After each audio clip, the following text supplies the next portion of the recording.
बुधवारची सकाळ दिल्लीतल्या पालकांना हादरवणारी ठरली। त्यांची मुलं शाळेत तर गेली, पण या शाळांमध्ये बॉम्ब ठेवल्याची धमकी देणारे मेल आले आणि राजधानी दिल्लीत एकच खळबळ उडाली।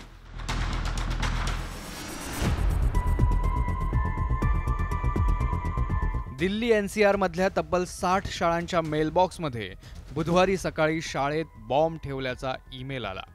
या ईमेलमुळे दिल्ली पोलीस आणि अग्निशमन दल अलर्ट झालं।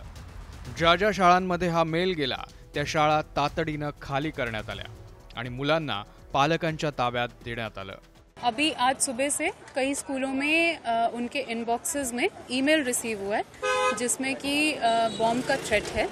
जैसे ही स्कूल अथॉरिटीज़ ने पुलिस को बताया तो इमिजिएटली हमारी टीम्स सक्रिय हो गई हैं। स्कूल्स को खाली कराया जा रहा है, बच्चों को सेफली उनके पेरेंट्स की कस्टडी में दिया जा रहा है और उसके बाद इन बिल्डिंग्स को एक एक करके हम सैनिटाइज कर रहे हैं बॉम्ब डिस्पोजल स्क्वॉड्स की मदद से। काही तासांच्या सर्च ऑपरेशन नंतर शाळेत बॉम्ब सदृश कोणतीही वस्तू पोलिसांना आढळली नाही, त्यामुळे ही केवळ अफवा असल्याचं समोर आलं। इन्फॉर्मेशन और प्रिकॉशन बेसिस पे हमने सारे स्कूल्स चेक कर लिए हैं और किसी स्कूल्स में ऐसी कोई चीज नहीं मिली है। मेरी सभी से यही अपील है कि आप अपना ध्यान रखें, शांति रखें। ऐसा कोई इन्फॉर्मेशन कहीं कोई सत्य नहीं है। प्रिकॉशनरी बेसिस पे और इन्फॉर्मेशन बेसिस पे, दोनों बेसिस पे हमने कंप्लीट स्कूल्स हमारे एरिया में चेक कर लिए हैं। धमकीचे हे ईमेल परदेशातून आले, त्यामुळे या संदर्भात आता इंटरपोलची मदत घेण्यात येणार असल्याचं दिल्ली पोलिसांचं म्हणणं आहे। याच वर्षी फेब्रुवारी महिन्यात अशीच घटना घडली होती।